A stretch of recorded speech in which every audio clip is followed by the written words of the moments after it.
When I was 19 years old, I made a decision that changed my life forever when I had a first trimester abortion. And that very thing that I thought was going to fix my problem and was going to make life go back to normal made life look nothing like I thought it was going to look, and nothing was ever the same again. For the first 20 years following my abortion, I lived in a dark place, a place of isolation and fear and guilt and shame. I felt defective, and I felt that I was disqualified from serving in ministry. I felt that there was no way that God could ever forgive me. When I was 17, I found myself in an unplanned pregnancy. I made the choice to end that pregnancy in my second trimester. I didn't realize at the time, I thought that it would be forgotten, just move on and continue my life. And I didn't realize at that moment how that choice ended up poisoning who I was as a person, how it reached deep down into me and changed me who I was at my very core. I didn't realize that it would keep me separated and isolated from those around me, that I was going to continue for the rest of my life be terrified that someone would find out. When we hear about abortion, the numbers just can boggle your mind. I mean, how do you wrap your mind around a number like 60 million? The thing to remember is that each one of those abortions also has a woman attached to it.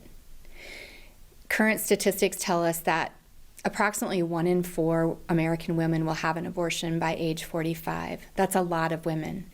And most of those women that have abortions actually identify themselves as Christians. This means that literally every week there are women sitting in nearly every church in our country or watching online who have been impacted by abortion. And those women, by and large, each think they're the only one. Erin and I today have just shared a bit of our own stories with you, but we want you to know that you are not alone.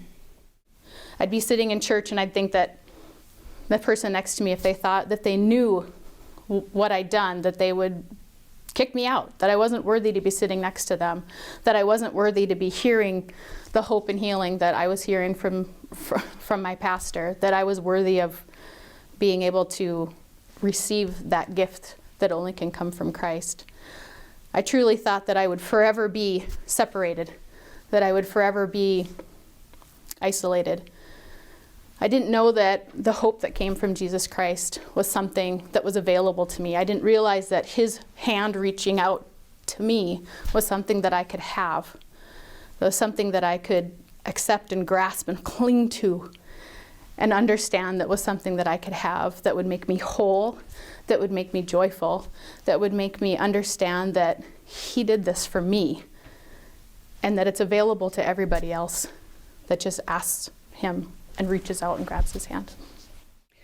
When Erin shared her story with you, you heard a little bit about the fact that she did find hope and healing and wholeness following her abortion. We want you to know that that is available to you too. It doesn't matter if your abortion was 10 days ago, or 10 years ago, or even 40 years ago. It's never too late.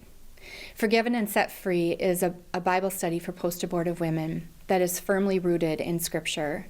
The study is led by women who have been where you're at right now, women who were stuck in a place of fear and isolation and just didn't know who, if anyone, they could talk to. It's a safe place. It's a safe place to ask your questions, to explore what the Scripture says about God's forgiveness and his great, great love for you. If you are interested, you can email forgivenandsetfree@bethelfc.com. All inquiries are absolutely confidential.